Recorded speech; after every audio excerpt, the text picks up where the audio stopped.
one of the things that we need to know as developers, if we want to make change in our organizations, is all about emotional intelligence. And the next person who's talking is Nazee, who is an incredibly emotional, intelligent, agile coach. And she has spoken at many conferences, but today she wants to share an experience she had with recognizing emotional trauma on software teams and why it's important for us to be able to do. A lot of the times we think of our jobs as being very technical, very hard skilled, and we don't necessarily value the soft skills, but it's also important to think about those soft skills. So Nazee, would you like to share what you have to say? Yes, thank you very much. And thanks for the, great introduction. I don't know how intelligent I am, but okay, let me share. Okay, so sorry, slideshow. Okay, hi everyone. I'm Nazee Hajebi and an agile coach, as Jacqueline mentioned. Recently, I had an incident that happened in my life that changed the way I work and deal with my software development teams, quality assurance, and any other team members. When we work with our teams, like pair programming, mob programming, or we need to be observant and pay attention to our colleagues and recognize when anyone is overwhelmed, frustrated, anxious, and how we need to help them through this and deal with the situation. Okay. So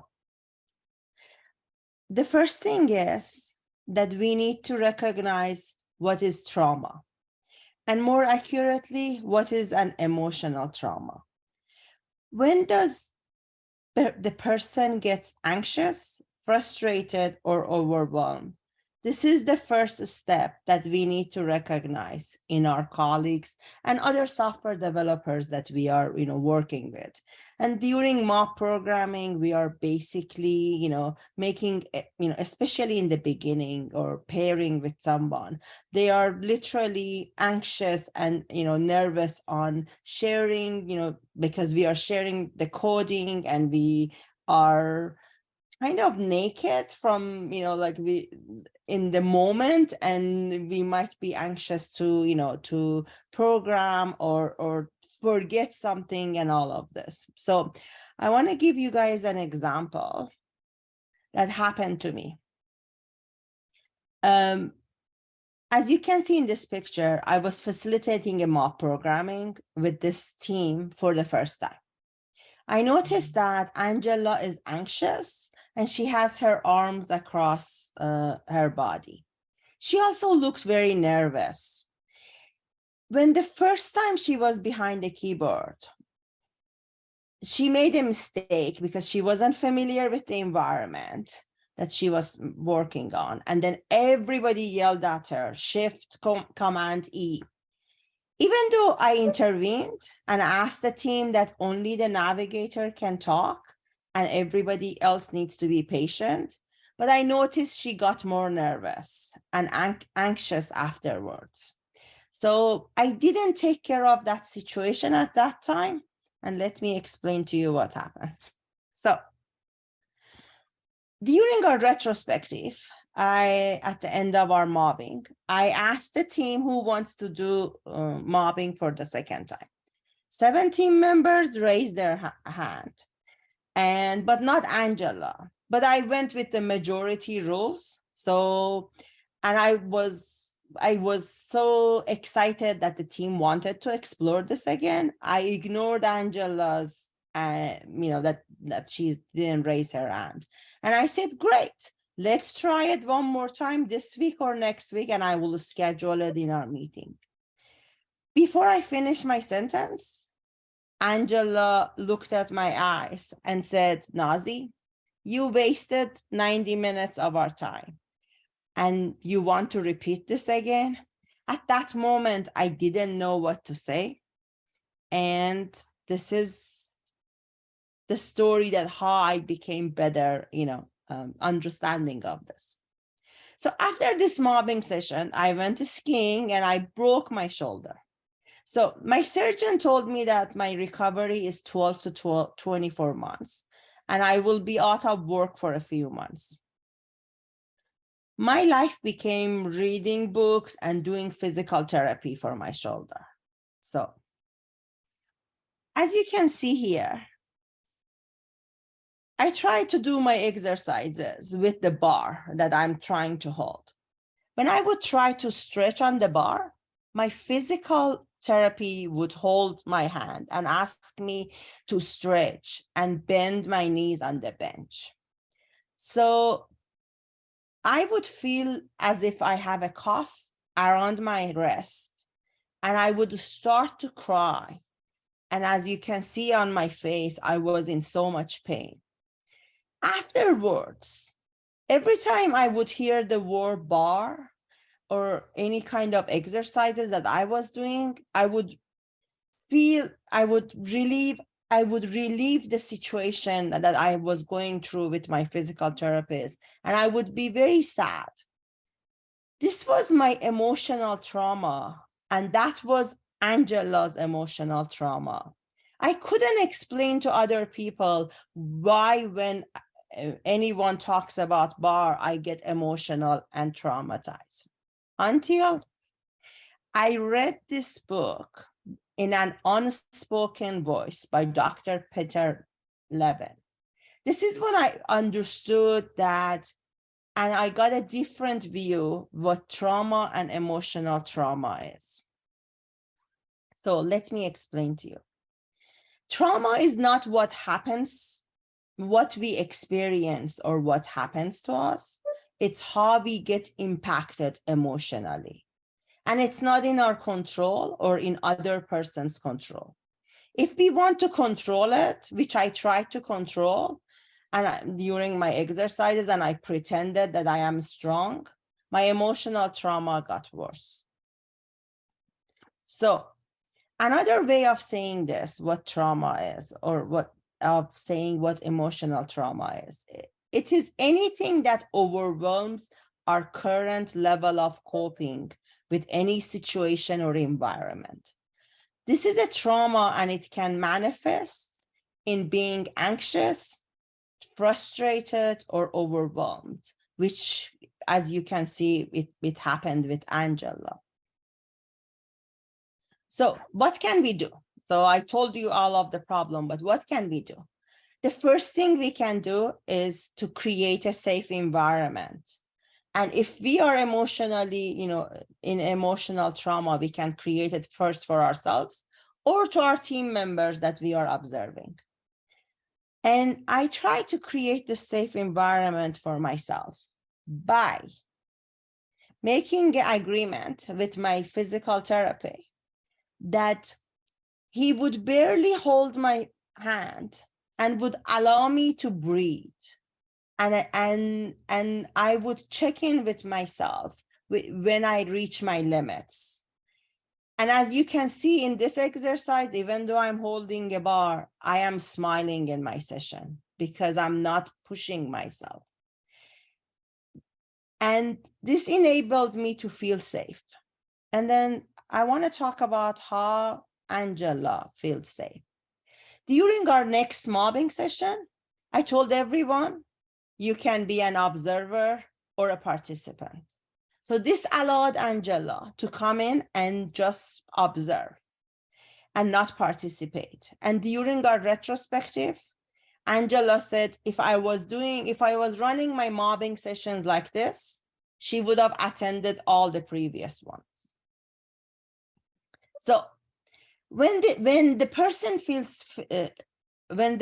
feels the safety, what can we do? We can stretch them slowly.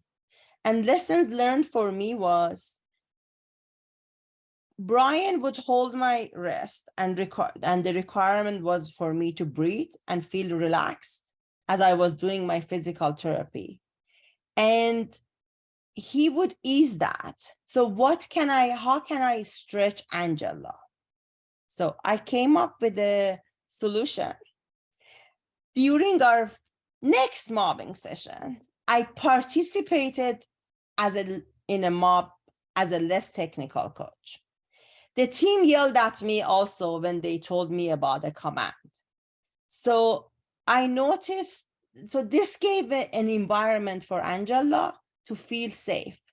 So Angela volunteered to participate in as a mobber. So when we are when a person is anxious, overwhelmed, or frustrated, or any other emotions like this, and they are in an emotional trauma, we cannot function, or they cannot function, and doesn't matter how simple of a task we think it is, they cannot function. So what did I learn from all of this? Oh, sorry. When I teach or interact with my teams, I observe, and as soon as I see anyone is anxious, overwhelmed, or frustrated, I try to, I can't push them forward. And it doesn't matter how good an intention I have as an agile coach, I need to create a safe environment and go through the process very slowly and repeat as many times as necessary.